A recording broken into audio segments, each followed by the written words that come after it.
The presentation I'm going to give is about building recovery capital. I'm going to talk to you a little bit about what I see as some of the core theories and models. And I think from the discussions I've had with Trevor and with Emma, I hope this fits very well with what you do. As Trevor mentioned, I'm primarily based now at Leeds Trinity University, where I'm setting up the Centre for Addiction Recovery Research. I also work part of the time at the Australian National University and at Eastern Health Clinical School at Monash University. And I'm also the president, as Trevor said, of the Recovery Outcomes Institute. Like all academics, the vast majority of my work is stolen from other people who I admire and who I see as core in the development of the theory. And I mentioned Australian National University. This person is Professor John Braithwaite, who was the founder of the School of Regulation and Global Governance, which is where I'm based when I'm in Australia. And he was originally he was the author, he's a criminologist, and originally was the author of an amazing work around reintegrative shaming, about how ex-offenders get allowed back into and reconciled back into the communities they come from. And John Braithwaite's work really has kind of inspired me. So a lot of his work was about restorative justice, and he was involved in the big trials of restorative justice about 20 years ago. But he is, I guess, a champion of the idea that the solutions to long-term problems of addiction and crime are fundamentally social problems. And earlier this year, rather, he published an astonishing book called Macrocriminology and Freedom. And I want to take this quote from the book because this quote really sums up much of my models and theories. So his argument is that social capital, human capital, recovery capital, and restorative capital are unlike financial capital in that they are not depleted through use. When you spend your money from the bank, you deplete your capital. When you trust someone, you do not deplete trust. Trust tends to be reciprocated, and this engenders virtuous circles of trust building. A politics of hope is like a kind of core form of redemption as we face in adversity. It's infectious. Now, I'm not going to use the word infection, but I am going to use the same metaphor around the notion of contagion, because it strikes me that what's absolutely central to this model is that building recovery is something that grows over time. And it grows in a complex, iterative, and dynamic way that as people change and recover, what they do is that they are engaged in fundamentally social and societal processes, that their recovery journeys challenge stigma, they challenge exclusion, they lead to new connections, and that what we have is fundamentally a process where and I guess probably the most important thing for me to say is, it's a fundamental reversal of a treatment process, of a treatment model. And people frequently say, why is the recovery model different from the treatment model? Well, let's start here, because where the treatment approach generally assumes that we deal with an individual. We have a pathologized individual with a series of deficits we attempt to rectify with a series of technologies and techniques, pharmacotherapies, psychological therapies. A recovery model operates on a fundamentally different principle. It's not based on a deficits model, it's based on a strengths model. The magic doesn't happen by a therapist sprinkling magic dust on somebody's head and them getting better. It happens in the community through a complex long-term journey of social process. It's fundamentally something that's in the air between people, not something that happens in a body or a head. It's an intrinsically social process, and it's fundamentally future focused. And if we wanted to think about the big differences, the big assumptions, and people sometimes use the somewhat grand term of a paradigm shift, but it's a paradigm shift in those four fundamental senses: strengths-based, interpersonal, community-focused, and social. Those senses, it's fundamentally socially driven.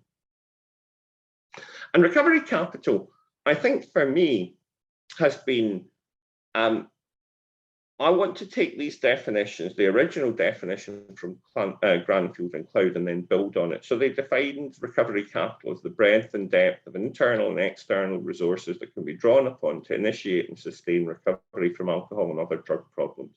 So I think the key here is the internal and external and how those two things link to each other. And I'll come back to the thing that I'm going to talk most about. The thing that fascinates me most at the moment is the relationship between a contagion and a cascade. But I'll talk about how they differ in a second.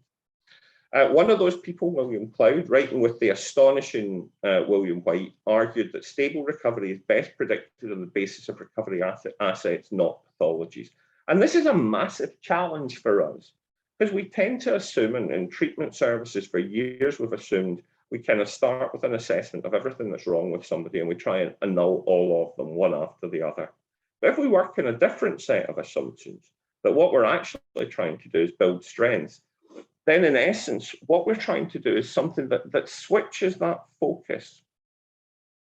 And fundamentally for me, I was doing, well, actually I might be doing a talk today for the European Federation of Therapeutic Communities. And one of the things I think is interesting for them and for recovery-oriented specialist services like rehabs and like therapeutic communities, the challenge, they understand perfectly well that social focus. They understand the importance of both interpersonal dynamic and group dynamic, but the challenge is how do you translate that if you displace people to create those bridges and links that allow people to recover over time.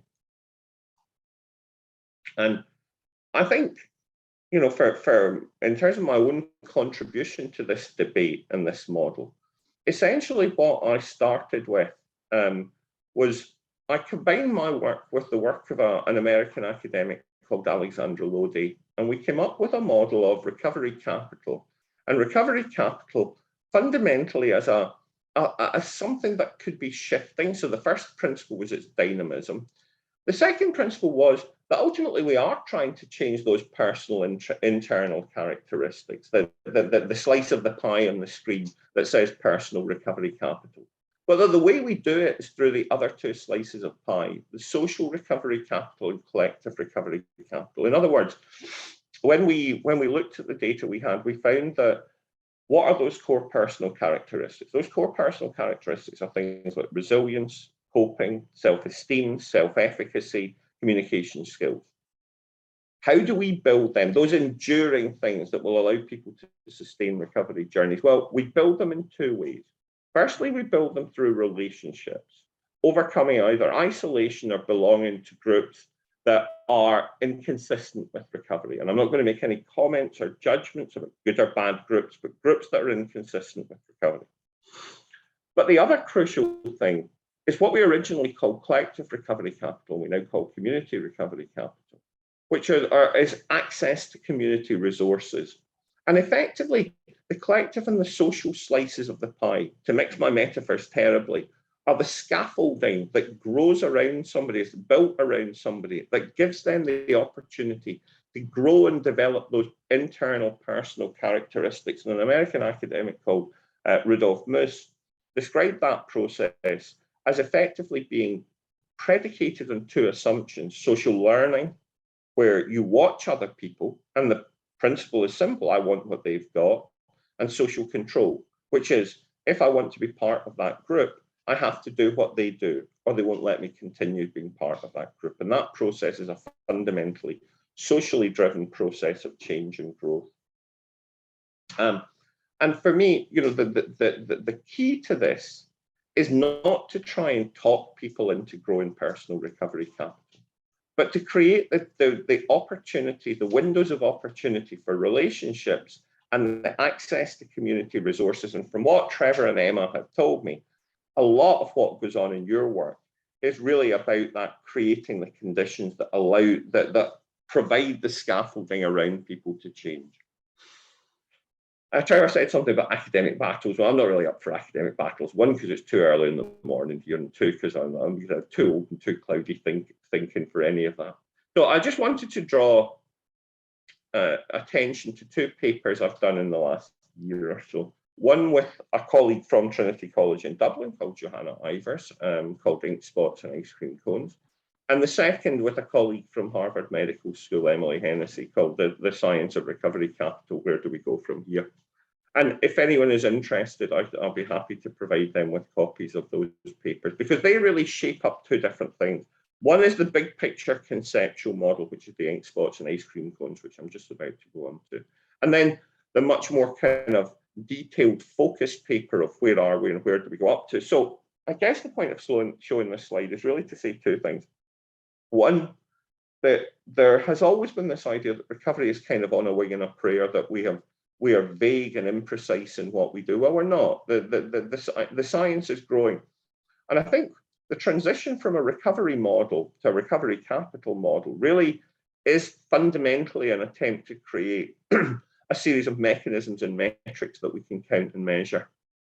And those metrics allow us to start charting and mapping that change and transition over time.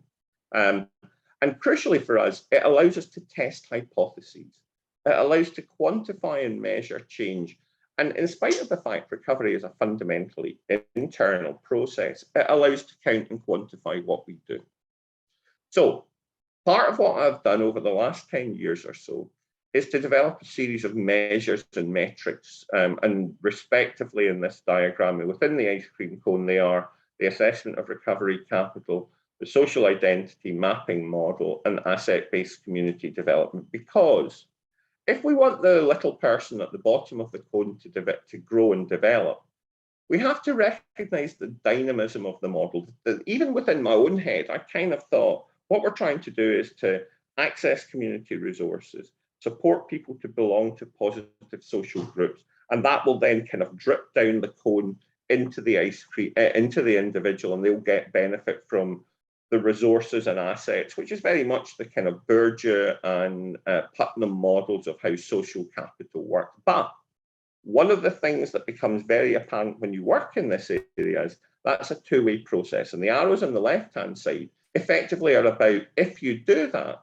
you then create new connections, which I guess years ago would have been called weak social ties.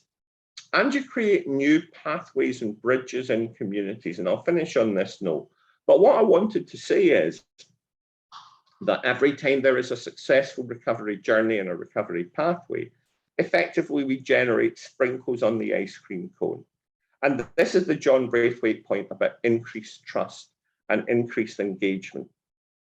And effectively what that means is it is not a production line of more or less successful cures for people. It transitions individuals who in turn transitions the communities they live in. And one of the things that I think in the last 10 years that has become so encouraging is that the focus of a lot of our attention and work has kind of switched, as academics, has switched from the question about do 12-step group works or is SMART effective as an intervention to the question of what do recovery community organizations do who are visible, who have as their goal giving back to communities, and who are part of that process of physically creating the conditions in which recovery can happen. And I'm going to go back to the last time to John Braithwaite's work, because one of the grand hypotheses in his work, which is based on something we've known for a number of years now, well, about 30 years now, that the overall crime rate globally is dropping, with the exception of some Latin American and some African countries. Basically, recorded crime rates are going down pretty consistently across much of the world. And his argument has been that that has been to do with the combination of two factors: effective intensive policing, plus what a criminologist called Robert Sampson has referred to as collective efficacy. And collective efficacy is effectively the extent to which you're willing to intervene if something bad happens to kids in your neighborhood, or how much you'll talk to your neighbors, and will you take in their Amazon parcels when there's nobody else around. And the idea of that is those levels of local connection, collective efficacy, trust, connection in communities lead to cascade effects which lead to crime reduction. In other words, when crime is reduced in one area, the original theories of displacement don't happen. You get a ripple effect, a contagion effect of benefit. And the argument of ink spots and ice creams is that, as you are, and as I can name dozens of fabulous lived experience recovery organizations in the UK, that we don't try and do what we'd have done with treatment. If each ice cream cone was a detox ward, and we did a successful detox ward, we would replicate it. We'd copy it, we'd McDonaldize it, and we'd open half a dozen of them around the country. But recovery doesn't work. Each ice cream cone will be different because it will rely on personal qualities. It will rely on social connections and the assets in local communities. The ink spots are the cascades, because contagion is what fundamentally happens, primarily but not exclusively, as a peer process where recovery transmits from one person in recovery to another. That's how, and they create clusters, recovery community organizations, mutual aid groups. Those ice cream cones are those clusters of successful recovery endeavor. The ink spots are the cascades, which is what professionals can do to create and support the conditions for the ice cream cones to flourish on an individual basis. Ink spots and ice cream. Okay, I'm now going to go back years and years and years and years to my two fundamental starting points and pillars of how do we support people to recover. So the first of them, which we refer to as the Goya study, was a big study I did in Glasgow and some of it in Birmingham as well, where we basically looked at well-being and recovery, and we found that there were two things that predicted well-being and recovery: more time spent with other people in recovery, and basically the more stuff you did while you were in recovery. So in essence, somewhat to our surprise, when we took account of how much time people had spent on positive pro-social activities, childcare, community group engagement, volunteering, education, training and employment, the sum of that total basically was the single biggest predictor of well-being and recovery. Why Goya? Well, Goya is an incredibly sophisticated scientific term that stands for get off your arse. The more you do, the better you do. And basically, I guess when we published this, people thought this was part of some kind of dubious right-wing neoliberal agenda about force everybody into work the day after tomorrow and no benefits or any of that kind of thing. But it's not. It's basically about the beneficial effects of meaningful activities.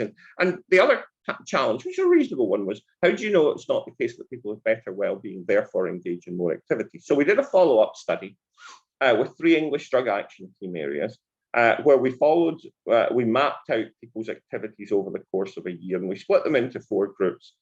Were they doing none at the start but initiated? Were they doing some at the start but stopped? They didn't do meaningful activities at any point, or they were engaged in meaningful activities continuously. And what we found was very, very clear. Where people initiated meaningful activities, their well-being in all 3 of our markers, physical well-being, psychological well-being, and quality of life, went up. Where they stopped meaningful activities, they went down. Where people were continuously involved in meaningful activities, they had higher scores in all 3 markers than when they didn't engage in those activities at any point. Now, those were studies in Scotland and England, and then we replicate them with this delightful diagram in Florida. And basically, this is a structured equation model, and the details of the model don't matter really. But if you read this from the bottom left where it says time and residence, effectively you get a standard treatment effect. So this is recovery residences in Florida. The longer people stay in recovery residences, the less barriers there are to their recovery, the less unmet needs they have, and the greater well-being they have. But there is a second pathway to well-being, which if you read up from time and residence, so you still need to spend time in the recovery residence, but you engage in meaningful activities, both your personal recovery capital and your social recovery capital goes up. Basically, spending time around other people in recovery and learning how to do it, accompanied with meaningful activities, leads to increases in personal and social recovery capital, which in turn leads to increases in well-being. Here's a place that's not normally associated with well-being. This is HMP Home House, the UK's first ever recovery prison, which is in Stockton-on-Tees in the northeast of England, where we were lucky, and I'm just going to spend 5 minutes or so talking about metrics. Well, no more, because I realize I'm running out of time and running out of your time.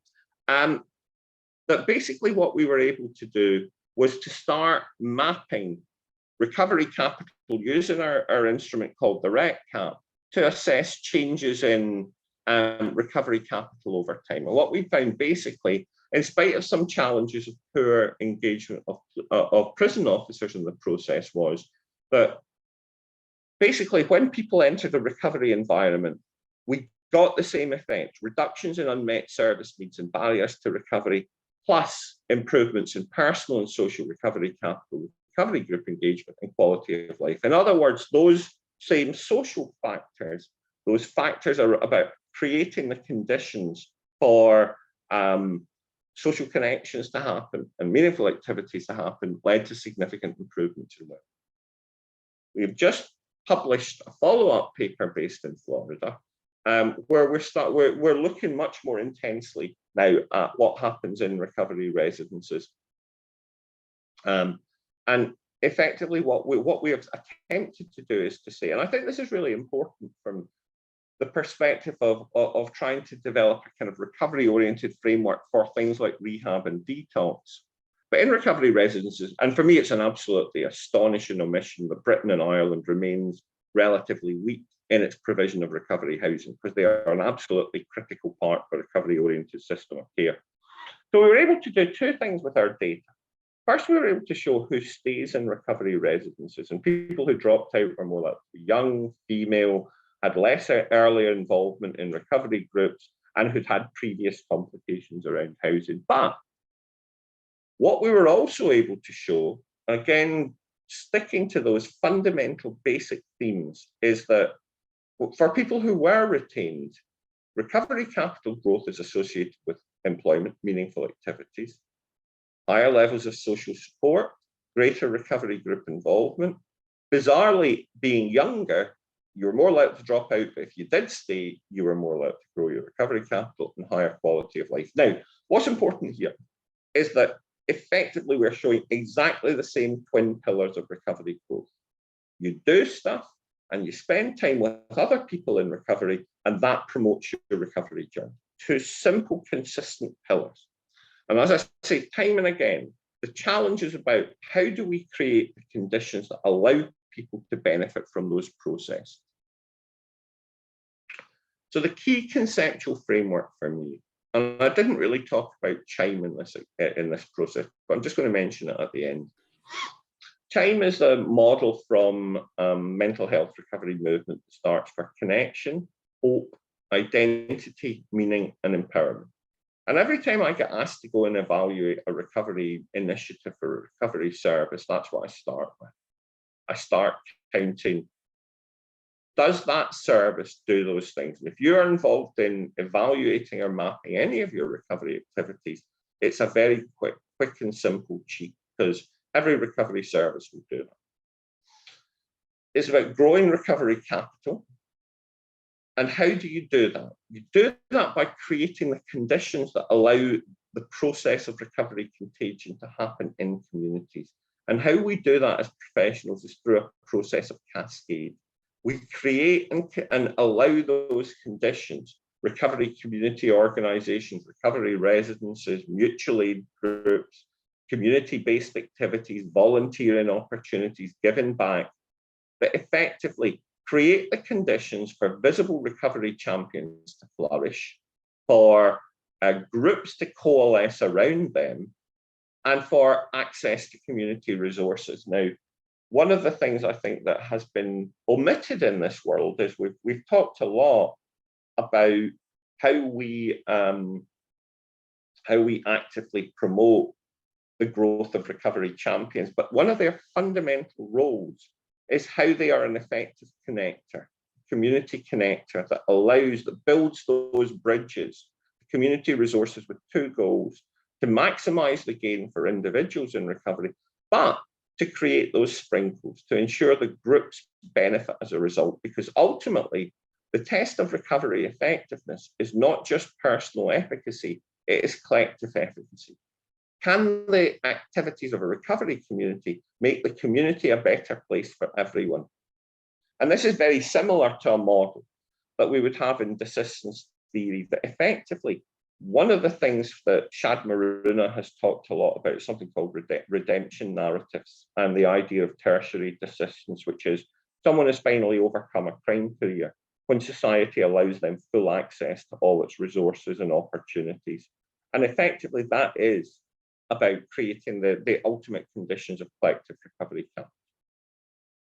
What we have to think of, and one of the big things of my work at the moment, is to move away from just individual counts of recovery to start thinking about group and community levels, about recovery-oriented, by ROSC, we mean recovery-oriented systems of care.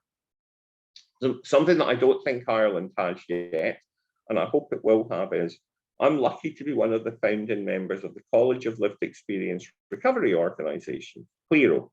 And I think there's a big thing to think about for you about how do you start trying to map out what are the innovations of recovery organisations, what are the ways they link to each other, and how do we map both quality standards around developing a professionalisation of the recovery community. And it seems to me one of the core objectives we have is to create a world where we don't think of lived experience champions or peer leaders. We talk about professionals with lived experience, and that's seen as a valid and genuine component of professional pathways and development. And in my new Centre for Addiction Recovery Research, and I'll finish on this point, in my new Centre for Addiction Recovery Research, one of the things we will be doing is establishing masters in peer-based addiction recovery leadership.